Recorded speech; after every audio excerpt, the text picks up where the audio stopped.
Change the buttons.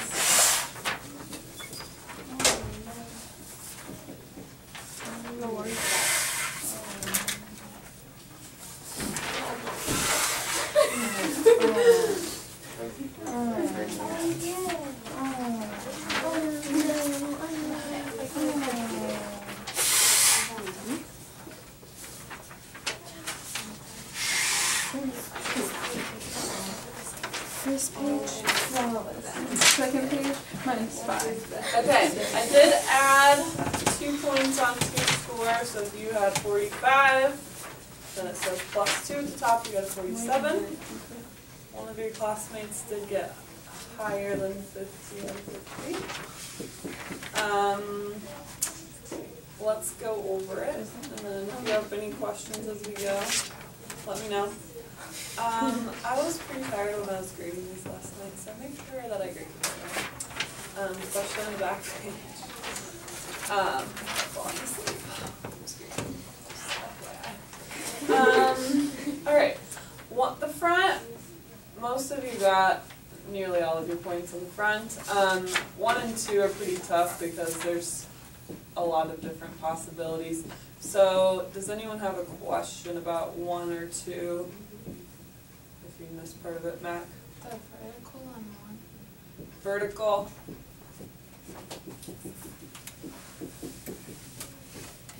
Those were, number 1 was 2 points each, and number 2 was 1 point each. Vertical for this.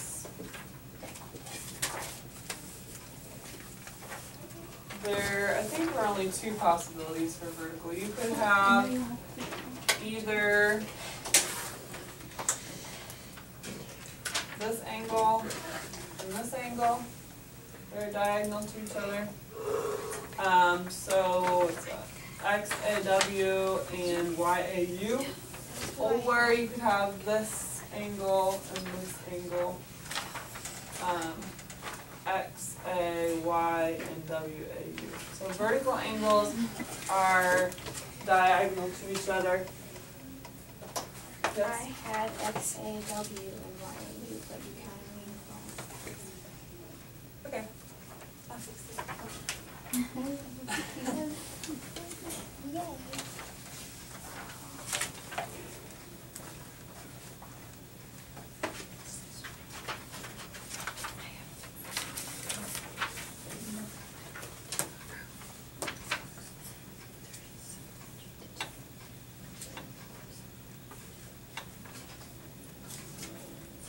So yeah, make sure you check your paper and make sure I graded it right.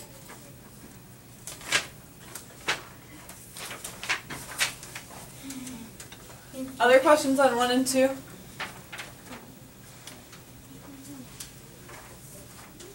Okay.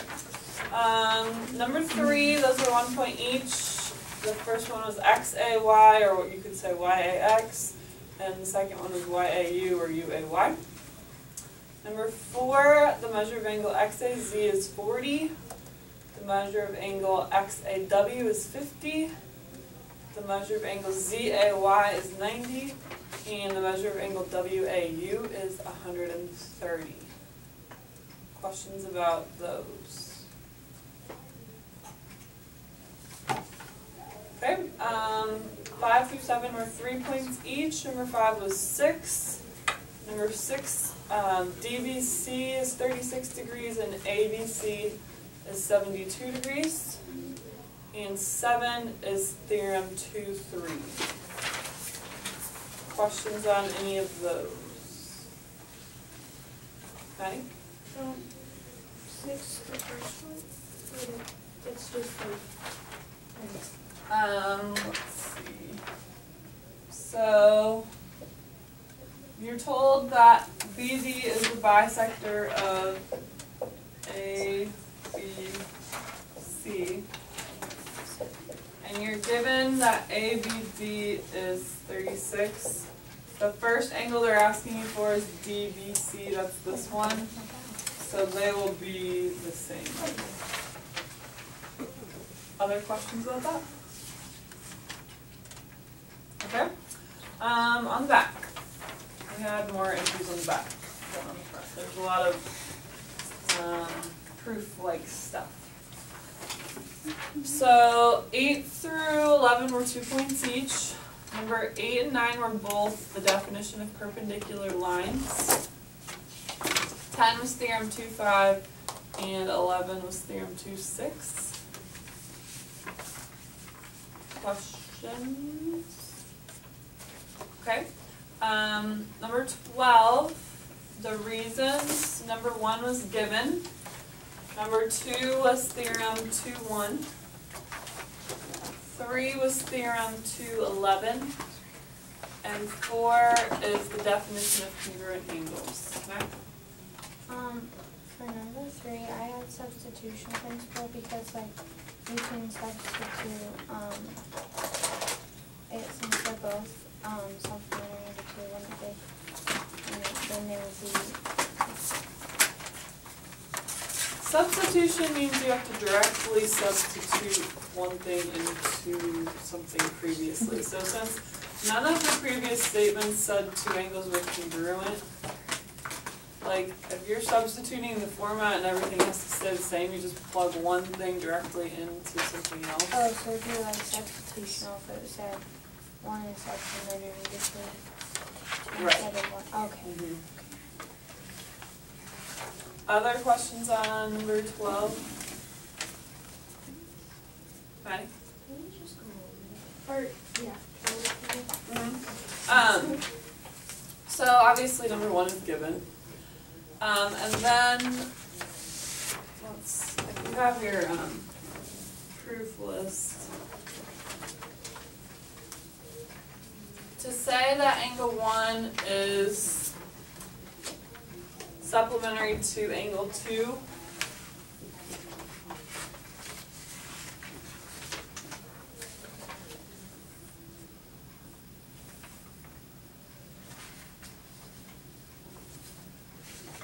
I did take these directly off of your old homework assignments. So you all have done this proof before.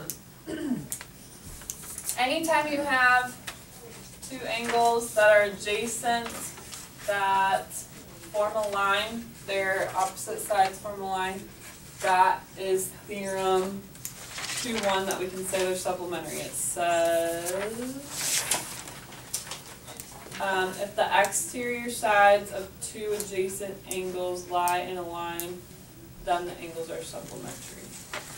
What did you say for that, then? 2.12. If 2 angles are supplementary to 2 congruent angles, they're congruent to each other.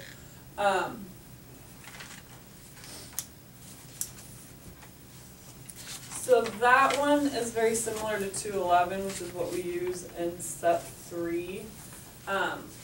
Be careful on all of those. Be careful on the if-then parts. So you want the then part to be what's in your statement, if that makes any sense. So if my statement is saying that they're supplementary, then the then part of the theorem should say that they are supplementary. So none of those, actually the 2.9 through 2.12 ones, those are all talking about congruency. So if we're saying angle 1 is supplementary to angle 2, we want one that says if something, then the angles are supplementary, which is going to be theorem 2.1.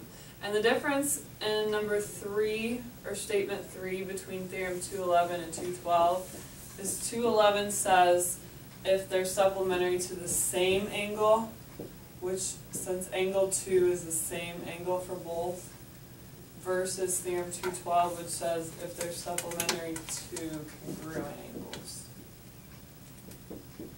Does that make sense?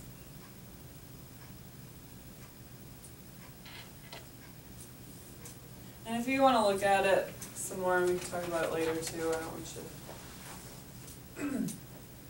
And then for number 4, anytime we have angles that are congruent, and then we say that their measures are equal or vice versa. That is going to be the definition of congruent angles. Okay? Wait, what I'm number? not sure if that helps, but statement 4 on number 12. The reason for that is the definition of congruent angles. I put theorem 215 transitive, and you didn't mark me wrong. Would you like to mark me wrong? For number for number 12. Yeah, number 4. No, you just got lucky. Okay, thank you. Couldn't it be transitive though? Cause like you already. Since it changes from being congruent to being the measure, Oh. that means it's the definition of congruent angles. When we're talking about theorem 215, congruence of angles is those three things. That would mean it would stay talking about the congruence of the angles, whereas it's changed to be talking about the measure of the angles. Do you know what I'm saying? Yeah. That's what I put for number 3. Definition of congruent angles. Yeah, that's a problem. Okay. You didn't count me off for that one either. Do you want to do that? Oh, I did. I put -2 over here. Oh, I thought that was for 211. Well, each one of those reasons was a point. You actually missed 3 of them, but I could kind of see your logic, so I only took out 2. That's why I did that. I missed 3 of them in multiple choices. Okay. And then I think everybody got 13 through 15. 13 was reflexive, 14 was transitive, 15 was symmetric. And number 16, some of you had some different stuff for that. I thought you guys liked those, that's why I put that proof on there, because you all did such a good job on them on your homework. That was another one straight from your homework, by the way. But let's go ahead and do it. So, start off with the given, which was that angle 1 is congruent to angle 3. And then what would you say next? Aaron? Angle 1 is congruent to angle 2, and the reason is theorem 213. Good. And you may have added a step in between there, which might actually make it more thorough, that says that angle 1 and angle 2 are vertical angles because of the definition of vertical angles. I'm not sure if any of you did that, but you could have added that step in there. Hannah? I said that angle 1 and angle 2 are vertical angles, but I didn't say the definition of vertical angles. I said theorem 213. So I had both of those, but I combined it. Would you let me know? Because I saw. You can get back. No, I'm not gonna take off points up there. I did take off points for that. Oh, It said so it wasn't -2. very. If I don't put a check mark beside it, that means it's probably wrong, and I put minus points somewhere. This one was worth 6 points, so 1 point for each statement, 1 point for each reason. If you did stuff like that, that it was like, okay, I see what they're talking about, but it's not perfect, I didn't take off all the, you know what I mean. Okay. So, and then 3, we would say what? Nine. Angle 2 is congruent to angle 3, substitution. Yeah, you could say substitution, or you could also say theorem 215 transitive.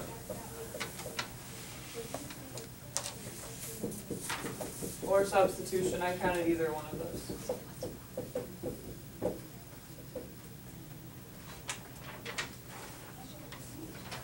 Okay?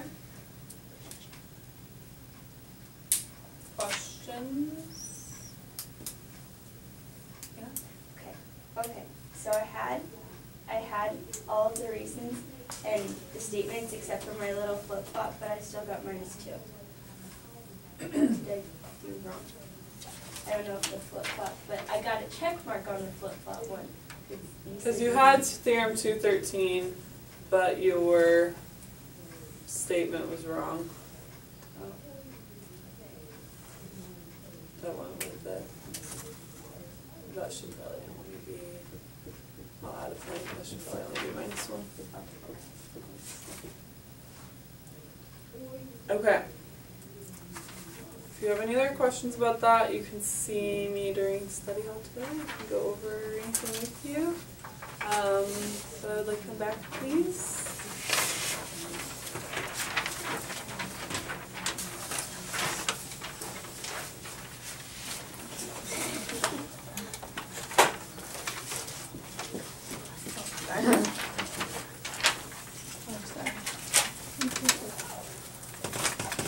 What did you think about this? Did you change anything about it? We're gonna keep adding to it, so I'll just continue for each chapter making it like that, unless you have any suggestions. It's for you, so if you would change anything about it, let me know, and I will change it for next time. Alright, go ahead and get out your notes. We're going to start right in on chapter 3.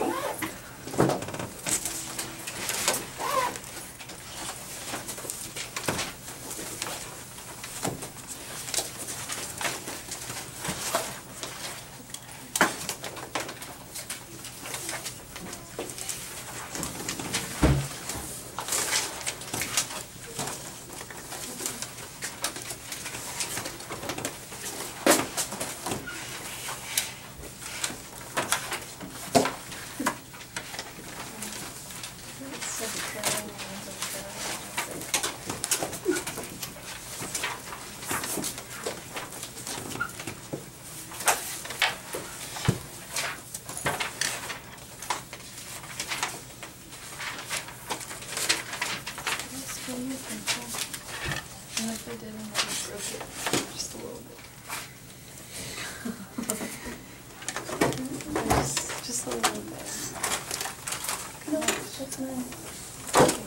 Wait, that's yours? Yeah, I have yours.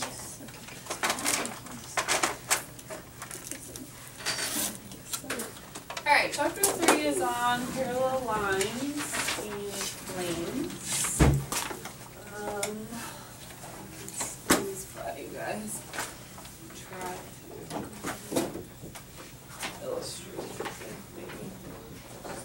Okay, parallel lines, I'm sure you've heard of parallel lines before, are lines in the same plane that have no point in common. So parallel lines will continue infinitely in both directions. They will never intersect. The symbol for parallel lines that you will see, sort of like the upside down T for perpendicular, is two straight up and down lines like this. So if you ever see that symbol, it looks kind of like an 11, but can you guys see? Or no? Yeah? Okay. And if you're looking at a picture, then they will mark it with little arrows to show that they are parallel, or little triangles, I guess. If there's more than one set of parallel lines, they'll put like one set will have one triangle and then another set will have like two matching triangles, so that you know which ones are parallel to which one. Have you heard of skew lines before? No. Skew lines are lines that have no points in common, but they're not in the same plane.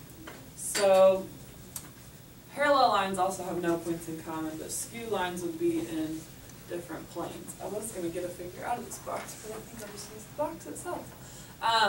So if you think about each side of this box as being a plane, remember planes do continue infinitely in all directions. But if I have a line that's on this part of the box, it doesn't matter, say it's going horizontally. And then I have a line that's over here on this part of the box that's going vertically, or whatever way, it doesn't matter. But they're never going to intersect, because this one's over here on this plane, and this one's over here on this plane. Those would be skew lines. They're not parallel, because they're not in the same plane, but they're never going to intersect, those would be skew. Drawing that is a little bit more complicated. If you can draw three-dimensional figures, then you can draw it on your notes. I'm not super great at that, but you can try. So,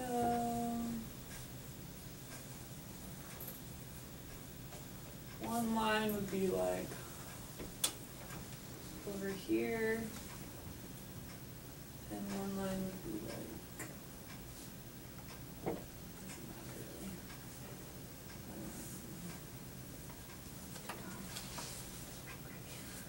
If you can tell what that means. Basically, they're on different planes and they don't intersect.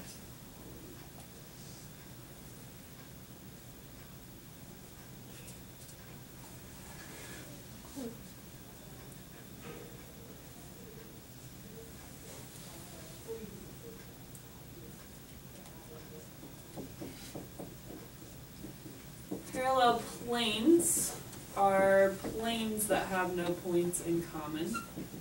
So again, if we're thinking about this box,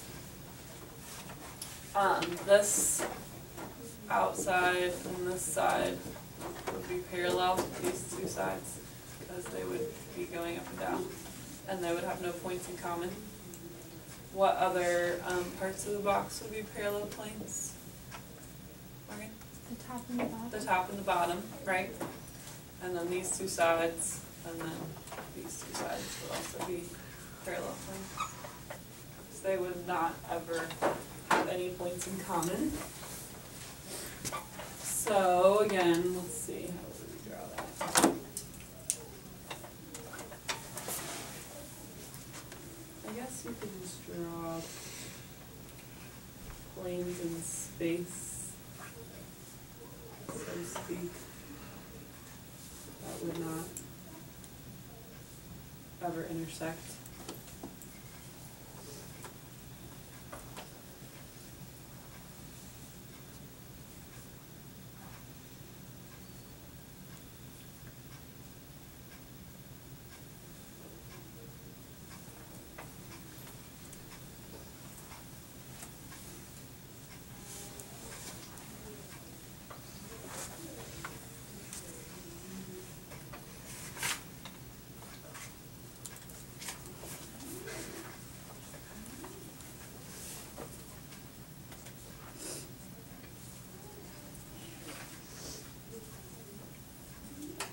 A transversal is a line that intersects two or more coplanar lines in different points.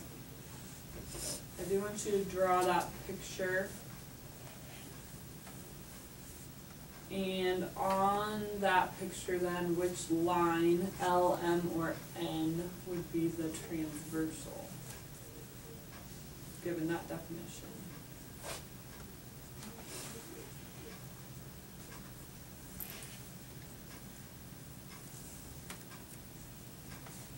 Any guesses? L, yes. Line L in this picture is the transversal. The line that intersects two or more other lines that are in the same plane.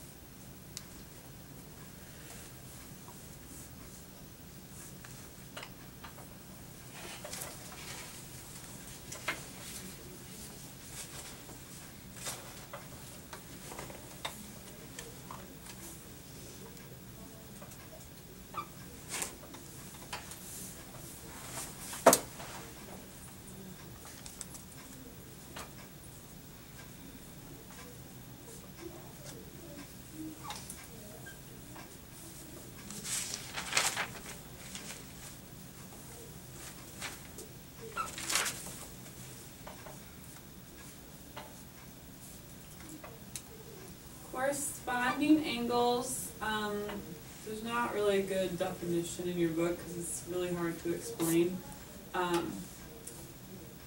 Which is why I want you to have the picture for sure. Corresponding angles are formed when you have two lines in transversal, and the way that I would say it, this is just my definition, is that they're in like the same corner. So one example in this picture of corresponding angles that I will give you would be angle 1 and angle 5. So do you see how for the two intersections of the transversal for the two different lines, the 1 and the 5 are both in the upper left-hand corner of their intersection? Does that make sense? So what would be, there's 4 pairs of corresponding angles here. What would be another pair of corresponding angles? Madeline? Oh, 2 and 6. Yes. So 2 and 6. Morgan? 3 and 7. 3 and 7. Oops, I didn't put an angle sign.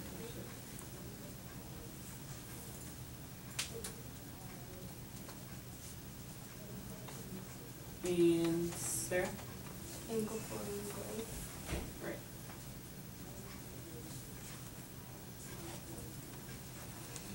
Okay, so it's kind of hard to explain, but can you tell what corresponding angles are by looking at those examples? Right? Do I need to like understand the first part of the definition? Because that makes like no sense. But when it's like corners, like that just makes sense. Like the first part is just saying you would have to have, basically you have to have those 3 kinds of lines. You have to have 2 lines and then the transversal of the line that's intersecting both of them in order to form corresponding angles. As long as you understand which, if you're given a picture and you can tell me which angles are corresponding, you're fine. The next type of angle, this is actually the same picture, so you don't have to draw it again if you don't want to, but so that you guys could see it when I scroll down, I put it on my paper again. So it's the same picture, but we have 2 other kinds of relationships of angles when we have 2 lines in a transversal. Again, these don't have definitions in your book, they just give examples, so these are just my way of explaining it. Alternate interior angles are, when we say interior angles, they're like between the 2 lines. And if they're alternate, that means they're on opposite sides of the transversal, so they're kind of catty-corner to each other or diagonal-ish. Not diagonal like vertical angles, but yeah. So one example on that picture is angle 3 and angle 6 are alternate interior angles. They're in between the 2 lines on opposite sides of the transversal. What would be that? There's one other pair. Wolfie? Angle 4 and 5. Yes.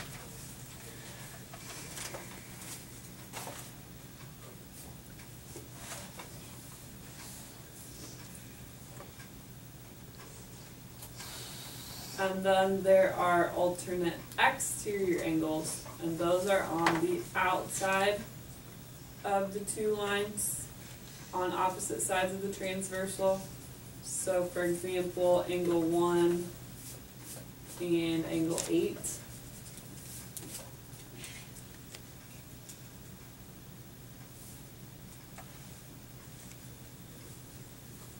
Are alternate exterior angles.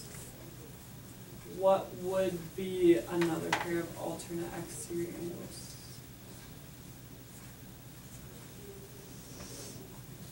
Sarah? 2 and 7. Yes.